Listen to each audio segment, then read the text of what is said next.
morning, everybody, and welcome to this Playbook episode of 30 Minutes to President's Club. My name is Armand, and I'm here with my co-host, Nick Sigelski. And folks, today we are talking about the 5 sales stages that you can use to drive your deals beginning to end and possibly accelerate your deals by combining or skipping stages. Nick, why should people listen? So one of the biggest problems sellers make when they think about deals in their pipeline is they mistake activity for achievement, meaning they think they had a meeting, they showed a demo, we're now in the demo stage. I gave my prospect pricing, we're now in the proposal stage. And they get themselves mixed up because they conflate having a meeting or sharing a certain piece of information with where the prospect is in their buying journey. And the reality is buyers don't buy based on linear meetings, buyers based on meeting certain thresholds, where first they acknowledge a problem exists, then they acknowledge the solution that you have solves that problem. Then they get to a place where they feel like, yeah, it solves it at a price that is worth paying. In this episode, we're going to talk about a different way to think about where your buyer is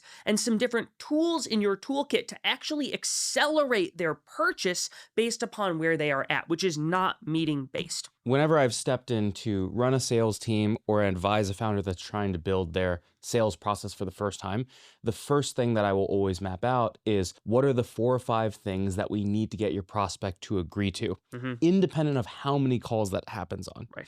And then from there, that allows us to design a 2-call close flow or a 3-call close flow or a 5-call, 10-call close flow based on how quickly we can get those things depending on what our product looks like. So if you know the things you need to get your prospect to agree to in the right order, that allows you to start getting creative and combining multiple stages into one call and drive deal acceleration, because you might not need to do a separate demo if you can get them to agree to a solution in the first call instead of the second. So in this episode, we are going to start with how to establish your sales stages and align them with different exit criteria.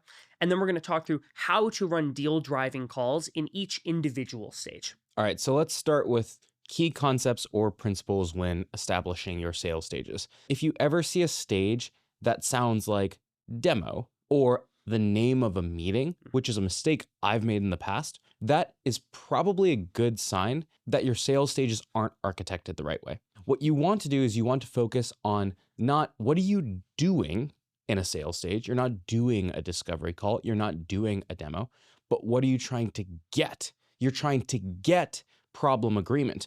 And one way that you can get problem agreement is through a discovery call. One way you can get solution agreement is through a demo. But another way that you could get solution agreement is you could do a Harbor Tour demo at the end of a discovery call, and then you forego the demo call entirely. Or you could do a POC to get solution agreement because you have a more complex solution. And so the first rule of thumb is use exit criteria as your stages. Do not use meetings as your sales stages. One other principle to think through is, while you can never skip stages, you can combine stages. One area a lot of folks screw things up where they'll inadvertently skip a stage when they're thinking about their pipeline is they'll think, hey, I told my customer directionally what this costs in the first meeting. We're now all the way in the proposal stage, which is close to closing. Just because you gave somebody pricing doesn't mean you're in the proposal stage, because you have not hit the exit criteria of the previous stages. So you can't ever skip stages. However, you can combine stages and get multiple exit criteria in one meeting, in one interaction. One very common example of this is you might show a demo to a prospect, and at the 45-minute mark of your 60-minute demo, they're like, this thing is awesome, this solves my problem. You might then transition into giving them pricing in that same meeting and getting them to say, yeah, that looks pretty good. That's directionally aligned with what we were expecting to pay. You now are at a place where you have progressed that deal beyond just yes, solution agreement. So you can combine exit criteria. You can't skip exit criteria. So let's do a quick rattle of the 5 sales stages, the exit criteria for each, the common people involved in achieving that exit criteria, and then the ways you can get that exit criteria. So stage 1 is what we call problem agreement. Your champion is usually the stakeholder who needs to agree that there is a problem that is worth solving for the organization. The most common way that you will get to problem agreement is through a discovery call. But there are other ways that you can get problem agreement that you might not be thinking about. Right. So one example of this is you might have a conversation with them and they think they have a problem, but you and the prospect need to validate whether or not that problem is actually a problem by doing something like a data or a process audit. So one example, when I sold ERP systems to law firms would always complain about the billing process. And they would say, oh, we have all sorts of rejections and deductions and write-downs on our bills. We need to solve this. But then when we actually validated what percentage of their bills were being written down against industry averages for their practice group, they realized they were actually better than the industry average, and it wouldn't be worth spending hundreds of thousands of dollars to fix this non-problem. So there's times that you actually need to do more or do different things to get that problem agreement. There's another example here for a client that I advise. Their name is BRM Labs. Think of them as a CRM for buyers, aka BRM. And one of the things that they help buyers do is they help them track all of their software subscriptions so that they make sure that they never miss a renewal, or if they do renew, they're not accidentally renewing more seats than they needed when they bought that software. And so the first thing that they'll do after a discovery call is they'll actually hook into all of their credit card accounts, they'll pull all of their contracts, and they'll show them, hey, this is how many renewals you've already missed. And if the answer is 0, it's a little bit less compelling than what they usually find, which is, I've found 30 renewals that you missed. Now, do you really want to see the solution? Great, we have problem agreement. So when you think about problem agreement, there are multiple levels to what good looks like when you're achieving the exit criteria here. The worst is, this would happen all the time when I was selling compensation software at Pave. A rep would say, they love Pave. That is not a problem at all. That is the worst. The middle, okay, is the champion says that they're spending hours and hours and hours compensation planning, and it's a huge operational pain for them. Mm-hmm. That's okay because it's a big problem for the champion, but it's not really a business problem. They're not losing masses of money. It's one problem. It's a process problem for an individual contributor. But a great problem sounds like the champion is spending so much time manually planning compensation in spreadsheets, and that's leading to compensation mistakes because they literally don't have the time to oversee all of the decisions from all the managers, and they've seen a few people making semi-inequitable comp decisions, and we have to ratchet down on it, and literally the CEO put their fist down, and they're like, you guys have to button up this process. That is great problem agreement. So as you think about de-risking your own deals, and when you decide to move a deal out of pipeline into stage 2, or as a leader, when you start to do pipeline reviews, these are the types of places you should be asking questions to really make sure that you've checked off that exit criteria. So that brings us to stage 2, which is solution agreement. Right. So solution agreement means, hey, you agreed that you had this problem in the previous stage, and now you've seen what we have to offer, and you know enough about our solution to be like, yeah, you guys are like really, really best equipped to solve that problem. The people involved are usually the champion still, and it's usually the champion plus one. Sometimes that's someone above the line, but usually it is someone either at the line across. So for example, if you're meeting with a director of mid-market sales, it might be a director of enterprise sales, or it is someone on that person's team. So if I was meeting with the director of RevOps, it might be the deal desk manager. And there are multiple ways that you can get solution agreement. The most common way that you get solution agreement is through a demo, which is what most people know. But there are other ways you can get a solution agreement. So the most common way is after that 30-minute discovery call, you might do a 60-minute demo, or that demo might actually happen inside of the first discovery call. So again, multiple ways to accomplish solution agreement, either inside of the first call, or it might require a separate call. Or you might have such a complex solution that you actually need to do 3 demos, and then you have to do a POC on top of that. Or you have to do 3 demos, a POC, a technical validation, and possibly even an initial business case, just to really show that we can manage all of your integrations and things like that before we even get to the next stage. Right. So then for solution agreement, bad solution agreement sounds like, Armand, we had a great demo and they asked me for pricing. That is not concrete enough. That is not explicit enough to exit that stage. Great solution agreement sounds like, Armand, I asked them at the end. So at this point, like, you know what we do. We know how we solve that problem we talked about. I guess if this thing were free, like, Could you see this actually being something that you would want to use on a regular basis? If the answer to that is no, well, then you're not exiting. But you have to be very, very explicit of like, independent of price, is this the solution you would like to use? That brings us to stage 3, which is very similar to stage 2. The key difference is the altitude of the person who is validating this exit criteria. So stage 3 is solution and problem agreement from power, somebody who is above the line who can make a purchasing decision.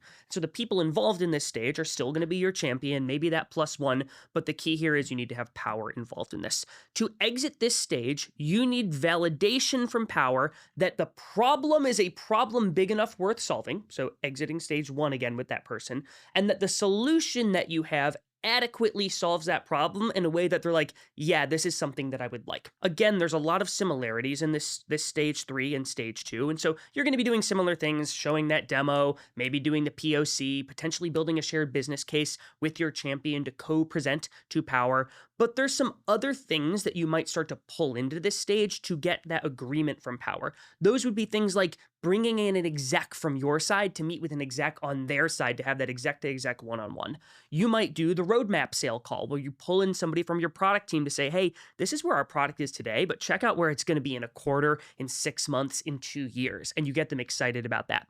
You might also, in a big enough deal, start to pull in references now to get them selling on your behalf. While this is a very similar stage to stage 2, this is where you start to really get creative and open up your toolkit. When it comes to checking off exit criteria for power agreement, one of the biggest things that you want to look for is not just did power like the solution, but number 1, does power see this problem as something that is top 3 in all of the priorities they need to support? And then number 2, do they see you as someone who is adequately equipped to support them and their scale as an organization? So a lot of times, for example, you'll have someone in power who will be like, this is a really great solution, but it's not the right priority for us right now. Even though it's a problem I'm willing to let burn.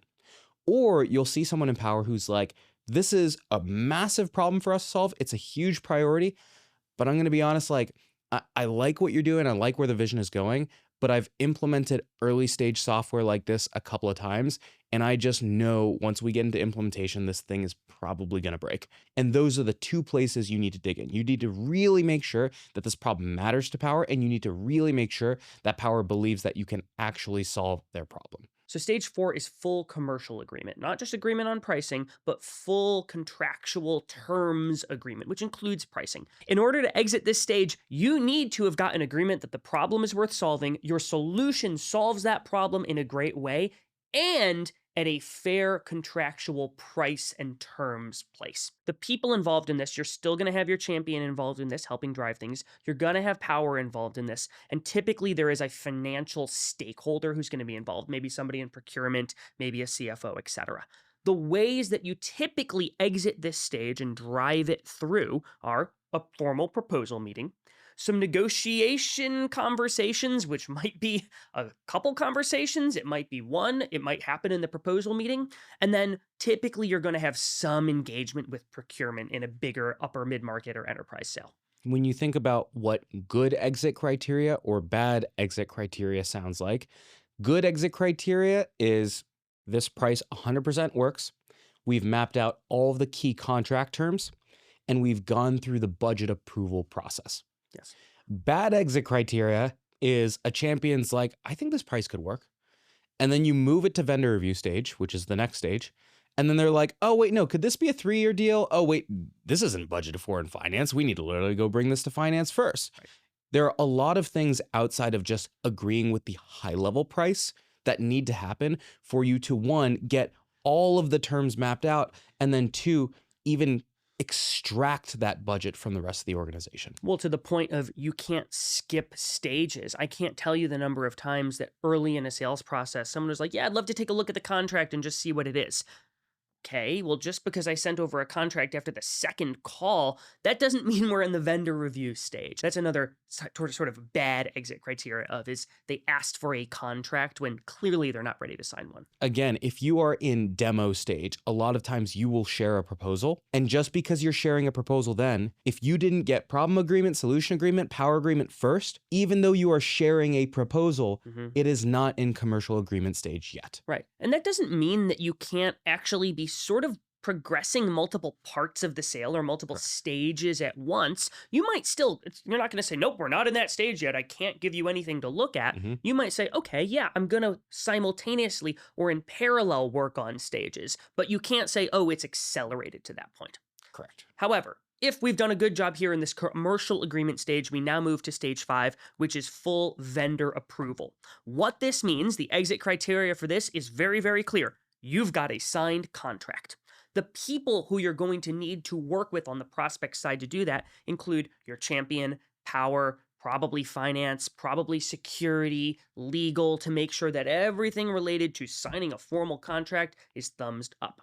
Ways that you exit the vendor review stage is not just send them a contract and wait for them to sign it.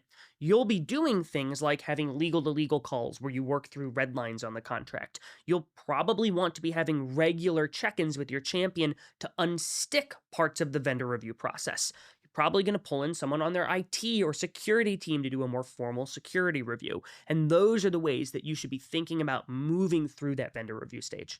Yeah, and this one's pretty obvious. What good exit criteria sounds like is you have a fully executed contract signed. The only bad exit criteria that I could think of, because the final stage is closed won, is if you close won an opportunity and maybe they signed a contract, but it was like an illegitimate contract where you didn't finish vendor review yet. Yeah. They still need to do security review. There are a bunch of contingencies on it, whatever. Yeah. But that is an edge case. So the exit criteria for this is you have a fully approved vendor contract that includes legal, security, and anything else that needs to be done to close won the opportunity. So to recap, the 5 stages were problem agreement, solution agreement, power agreement, commercial agreement, and vendor approval. 5 stages. This doesn't mean 5 calls. It doesn't mean 3. It doesn't mean 7. When I was at Carta, all of these things could happen in one call where we would get on, someone has been on Carta 4 different times. We would literally be like, what's the problem you're trying to solve? Great, need to issue out options. Quick Harbor Tour demo, nothing's changed. Power agreement, you're the CFO. Commercial agreement, here's the price. There's a discount on it because your law firm works with us. Vendor approval, it's $3,000. There is no IT approval, send me the contract. It's literally all done in one call. When I was selling a $300K deal at Pave, I had 3 months of vendor review calls, and that sat in stage 5, and there were probably 20 calls minimum in stage 5 alone. So that's an example of how it can be elongated or shortened. So now that you know your 5 sales stages, we are still going to give you an example call framework that you can use within those stages, which will represent the most common call that is usually used to achieve that exit criteria. So before we actually get into those individual calls, Armand, let's actually talk about how you game plan for those calls, because the agenda that you set up front and the structure that you follow in these meetings should be oriented around the exit criteria for the stage that you were in that you are aiming to achieve.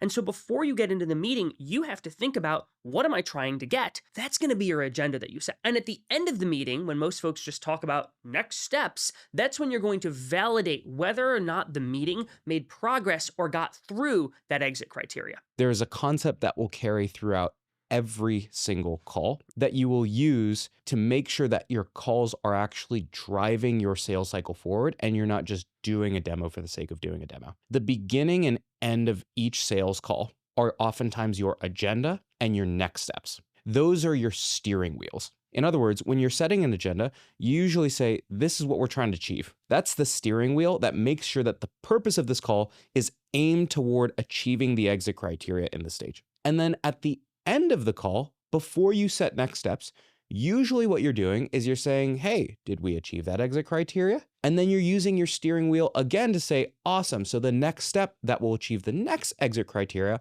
is a demo or a meeting with power or whatever it might be. So the beginning and the end of the call are oftentimes acting as your steering wheels. And those happen in every single call in your sales cycle. And then the middle part of the call In a discovery call, those are discovery questions. On a demo, it's the demo itself. On a presentation to power, it's a business case or a proposal or a presentation. That middle part of the call is your ignition that actually moves you forward and gets you to achieve the exit criteria. So again, to recap, agenda sets the exit criteria for this call. Middle part of the call achieves the exit criteria. Next steps, recap and make sure that you achieve that exit criteria, and then they set the exit criteria for the next call. So let's say I'm in stage 1, where I'm trying to get that problem agreement.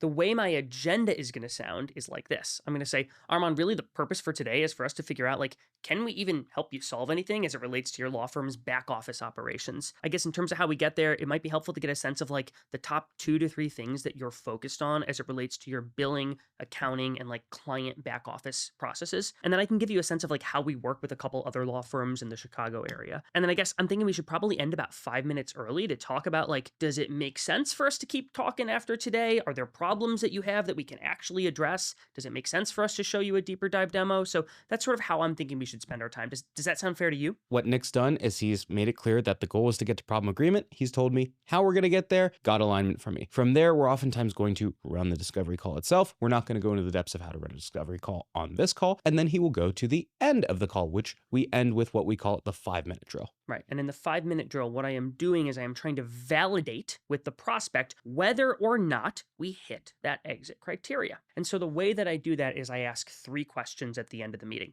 Do you want to buy? Not literally, but do you want to keep looking at this? Is this worth your time to keep exploring to buy this thing? When do you want to buy? I'm trying to get a sense of the timing for when they want to have something like this in place, because this helps me qualify, is this worth our time right now? And then I advise them on how they should buy. I'll give some input of, okay, if you want to keep exploring, if this is generally directionally when you want something in place, here's what I would recommend you do next. So the way that I'm going to end these calls is with what we call the 5-minute drill. And a lot of times there's this conventional advice in sales that you should always be setting a next step. That's actually a really common mistake, because if you finish a discovery call and your prospect literally doesn't care about the problem you're solving, a lot of times they will still agree to a demo because they want to go window shopping. There are 3 questions that you're going to ask at the end of every single call. And the last one talks about setting next steps. The first question is, do you want to buy? Now, when you ask this, you're not literally going to say, hey, do you want to buy? What you want to do is you want to say something like this. Hey, Nick, honestly, like, I think there's something here. You mentioned that your employees were really like not understanding how their stock options worked. You mentioned that you've had a couple of employees leave for higher salaries, even though they had a bunch of equity on the table. And I think these are problems we're solving. Honestly, between you and I, it's going to take a lot of resources for us to keep going through all these demos, a proof of concept, all this stuff. Is that a problem that you actually feel like is something that your team would realistically invest in? And is it worth spending more time together? Or is this a little bit of like a nice to have? You really want to push them to check off the exit criteria of problem agreement in the stage. Once they say yes, then I can move to the next question, which is, when do you want to buy? In order to know what next step I need to set, I need to understand what is important in terms of when they need to go live. And so I might say, look, it sounds like you're going to do a big comp cycle in Q2 and it's Q1 now. And that probably means directionally, we want to have this thing like contract signed and like starting to implement around February so you can go live in April. Does that directionally sound like the right timing for this kind of thing? Awesome. So what I'm doing is I'm directionally setting go live and contract sign date, but I'm not giving a formal walk back plan yet. That will happen on future calls. And then the final question is, how do you buy? And that ends in a period. It's not actually a question. The key with this one is you always want to suggest next steps, because you've sold your software or your product a million times more than they have bought your product. And so here's what that might sound like. Well, awesome. Look, sounds like we're directionally aligned that like this is a problem that's worth solving. Usually the next step from here is we would want to make sure that you feel like we're the best equipped to solve that problem, aka solution agreement. And the way we would accomplish that is we would go through a 60-minute deep dive demo with you and probably one of your other peers, maybe your director of compensation over there in EMEA. From there, if that goes well, we would do the same thing and we would bring that proposal up to Jane, your chief people officer. Does that sound about right? And so what I'm doing is I'm saying, here's how people have usually bought in the past. Here's the next step and what we're trying to get in the next step, the exit criteria. And then here's the next step. What are we going to do 2 calls from now to get the stage 3 exit criteria? So now that you understand that steering wheel and ignition analogy around orienting your prospect around the exit criteria and validating whether or not you got it at the end, let's go through the 5 different sales stages. We will talk about the most common call or the most common play that you use to get that exit criteria. And then let's actually talk about a couple different ways that you can combine or accelerate through multiple exit criteria in one meeting. 2 ways that you can start to accelerate through stage 2, which is also getting solution agreement, is 1, before that first discovery call, I really like sending my prospects a pre-watch or a pre-read that teases just a little bit about our solution. This accomplishes 2 things. 1, it gets them excited about what you do. 2, it almost primes them to be thinking about the problem area that you solve for. So when I sell our podcast sponsorships, Armand, I literally have a 90-second video where I talk through how big the audience is, and it goes through some actually basic demographic information. And so when I show up with the prospect, they're already excited about getting in front of a really, really big audience that is aligned with their ICP. So that's one way that I start to accelerate through. I haven't achieved the exit criteria, but I've made progress on getting through that solution agreement. One other thing that I'll do, this is when we sell our Club Pass offering, is we'll frequently meet with a champion on a first meeting, and we'll get 15 minutes in, and we'll spend the last 7 minutes doing a harbor tour demo of the Club Pass solution. And we get them excited enough about this thing where they're nodding their head and they're like, yeah, this looks really, really good, that they're willing to bring their boss into the next meeting. And we actually end up accelerating almost all the way through stage 3 because now we have power involved on the second call instead of the third. So let's go through stage 2. Again, solution agreement. The most common way that you will achieve solution agreement is typically through what we call either a big team meeting or a 60-minute deep dive demo. The way that call is usually structured is upfront, you're going to set your PPO agenda, which the goal of this call is you agreed that this was a problem in the past, and we want to make sure that we can actually be the people that are going to solve that problem for you. The way we're going to do that is through a demo, yada, yada, yada. So that now brings us to stage 2, where we are looking to get solution agreement. This typically is that champion +1. And the big mistakes that I see sellers make in this demo where they have new stakeholders in the room is they think, I gotta do some discovery, Armand. And they start their discovery back at square one, where they have somebody that they had a full 30-minute conversation with and somebody new, and they start asking all of these questions of that somebody new, and they burn a ton of time. And the champion's sitting there being like, I thought we were gonna see the software. The other mistake that I see people make is they know that there's already that context and they assume that the new stakeholder has gotten the full download and they jump right into things. Both ends of that spectrum, you have a ton of risk of having the meeting blow up in your face. So the way that you're going to structure this call is as follows. You're going to set your agenda with your normal purpose plan outcome. And that purpose usually sounds like we're trying to achieve solution agreement. These are the problems that you wanted to solve. We need to make sure that we're well equipped to solve them. From there, I like to run this out of what we call a big team demo deck. And there's actually a link to a template inside of the show notes if you'd like to follow along as you go. The first slide is you want to recap all the problems that they shared, all the problems that the champion shared in that first discovery call. Your second slide is you're usually giving a high-level overview of how you can solve them. One slide, hey, you mentioned that you have these 4 problems. Here are the 3 things that we do to solve those problems. And the third slide is a blank slide where you just have the faces of each individual stakeholder on the call, and you go one by one and you ask each person, hey, which of the problems that we mentioned are especially important to you, or what did we miss that's particularly important to the compensation function versus the finance function versus the recruiting function? You want to make sure that each person has the opportunity to say, yes, all of those problems on the discovery call were 100% on point, or no, this is the only one that matters, or no, you actually missed these 3. From there, you now have a really clean punch list of things you can call back to in the demo. And now as you demo, you're going to use a lot of what we call past questions, where you might say, hey, Jane, you mentioned a little bit earlier, either on the past call or earlier in this call, that the employees were constantly complaining about the fact that they had no idea how much it costed to exercise their options. And they would oftentimes forget that these options are actually deeply, deeply in the money and worth 10 times more than what they originally came in and saw. This is what they would see inside of PAVE today. I'm curious, how does this compare to what they've been using in the past? So you do multiple callbacks throughout your demo where you're constantly asking past questions to validate the things that you've learned in discovery and that you've set up on the front end of your demo. And then at the end of the call, again, you're going to run the 5-minute drill. Or sometimes this becomes the 15-minute drill, because usually what happens is you say, hey, at this point, you've probably seen everything that our solution has to offer, at least on the high level. We can always go deeper on the integrations, the permissions, all this other stuff. But based on the problem that you were trying to solve and based on what we've shown you so far, naturally, our software is not free. Do you see this as something that is at least semi-worth investing your time into, independent of the cost?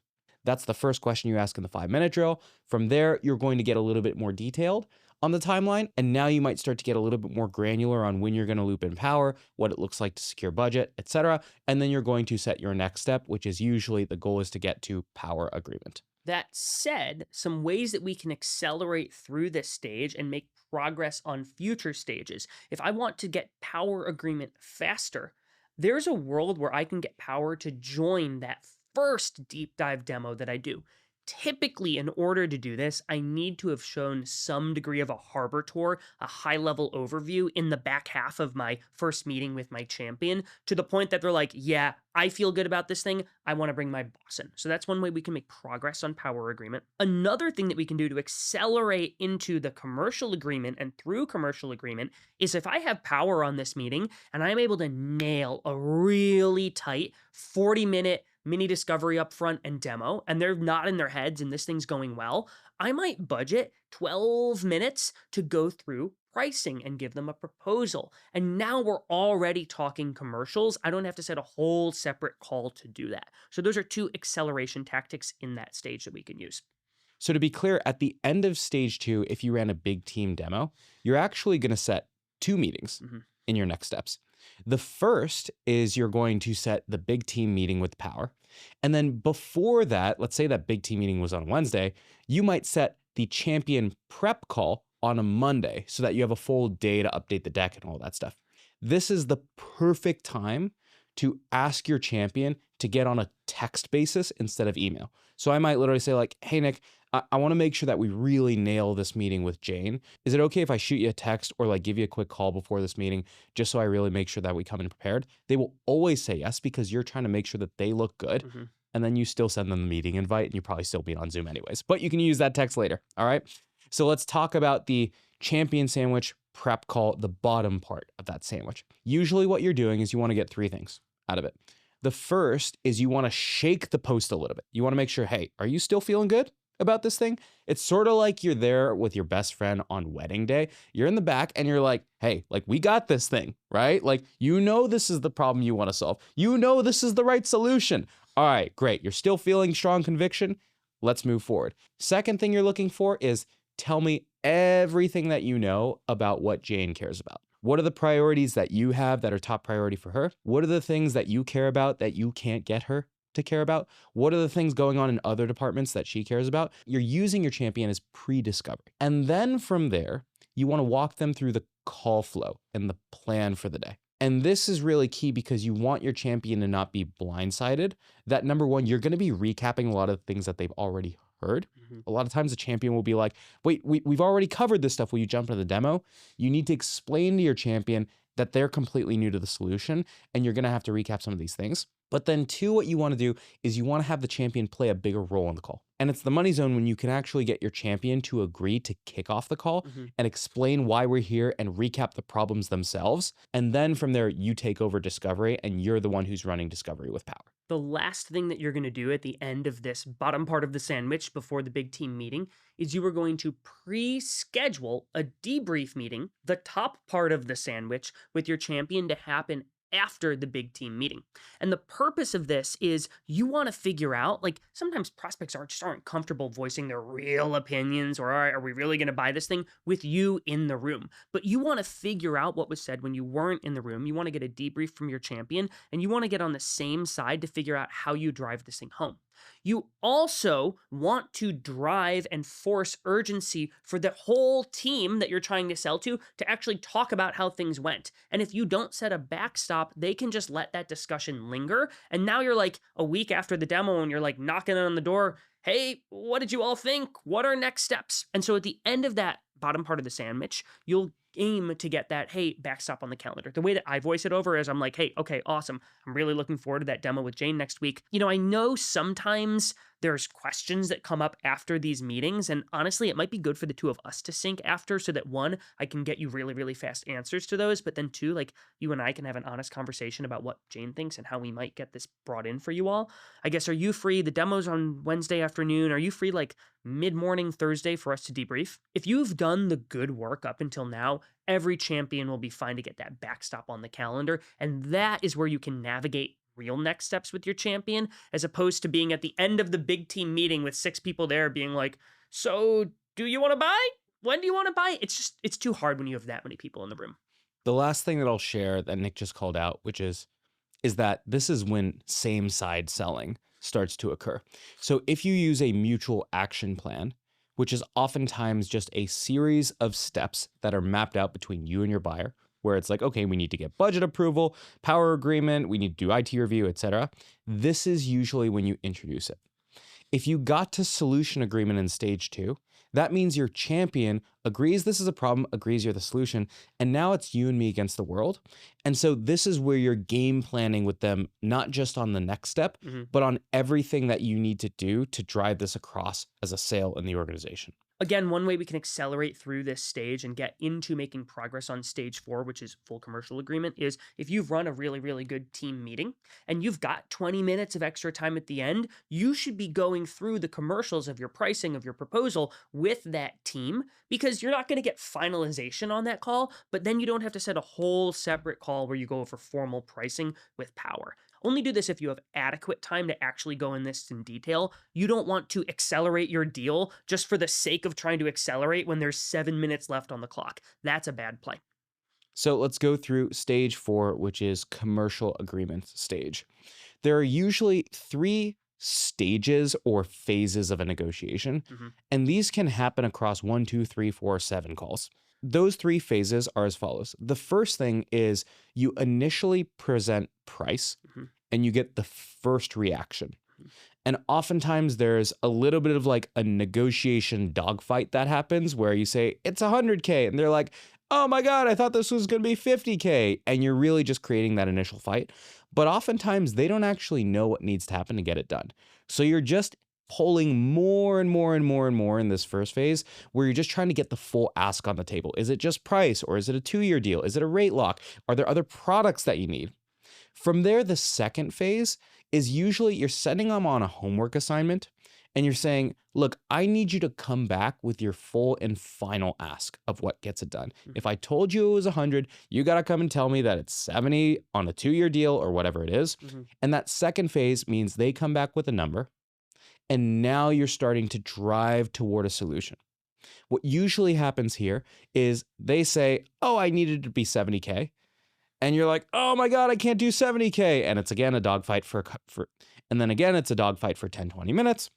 And then what happens is eventually you're probably going to soft float a number where you're like, I think I could get an 8 in front of it. And your goal from there is to get them at least directionally saying like, I think that would get it done. So ideally, you're meeting somewhere, not all the way where their ask is, but not at full rack. And then the third stage is an optional stage that will happen when you're trying to seal the deal shut. So sometimes when you soft float that number, if I quoted them 100 and they're like, I get it done at 90, I'm probably just going to be like, okay, let me get my approval, send them an email, it's going to get approved.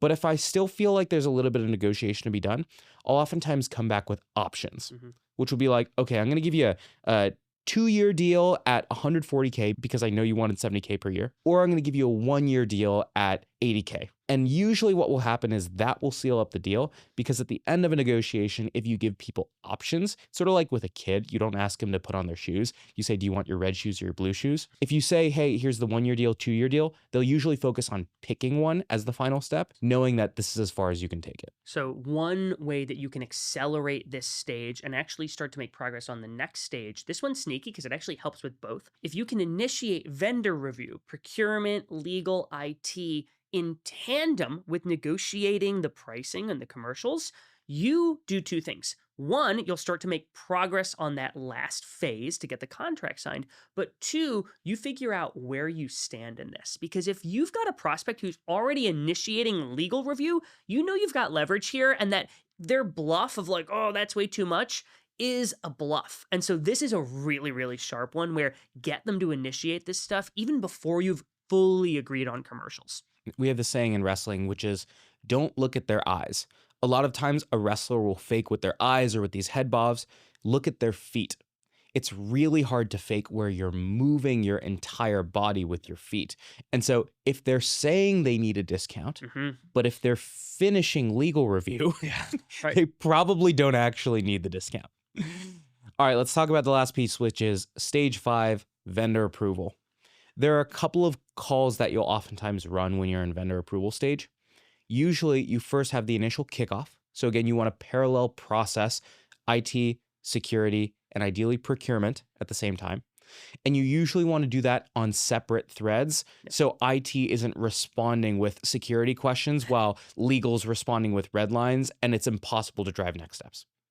From there, you want to meet with your champion every single week.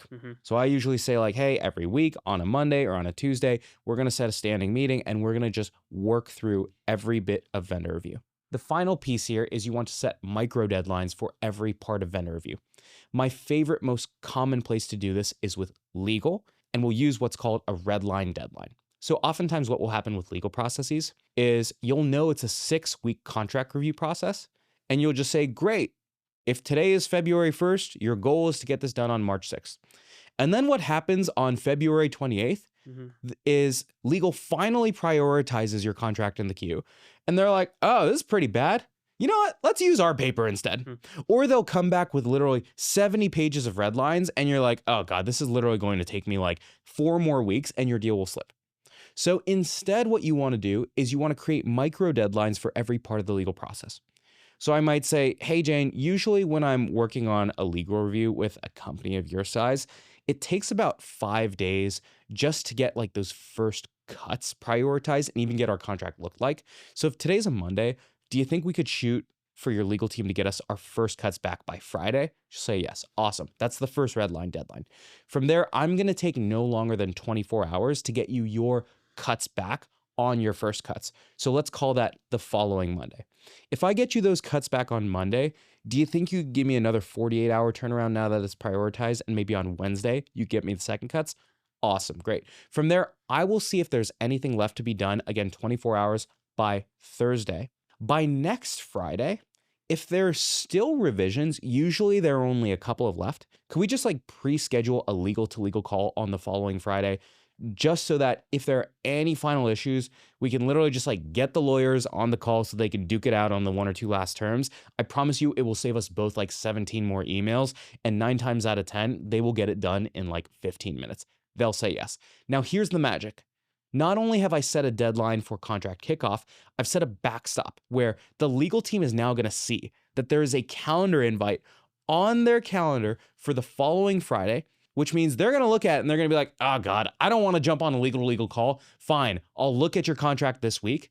And that's what actually gets them to push through the red line deadlines quicker and earlier in your sales process. Right. Honestly, those mini deadlines are the best way to accelerate this stage and make it move faster. But there's a couple other things that we can do to incentivize the customer to move through that full contract agreement. The obvious one is like, hey, if you sign by X date, you get a discount. Well, if a customer wants that discount, they will incentivize their team to move through things faster. You can give them softer deadlines of like getting this thing in place by a certain date. An example might be, hey, you mentioned that you want to do a data migration during the slower summer period. And so in order to actually have the data migration of your implementation time up with then, you probably need this thing in place by May 15th. You can use things that they want as it relates to using the product to also incentivize them to pull them to move faster through this part of the deal process as well. Alrighty, folks, so that is literally the final exit criteria that you need to achieve, which is your vendor approval is complete, your contract is signed, and you can close your deal.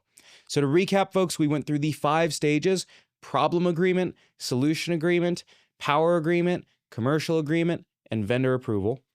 And what I recommend that you do after this is you map out those 5 stages for you, and you map out what good exit criteria looks like for your business in each of those stages.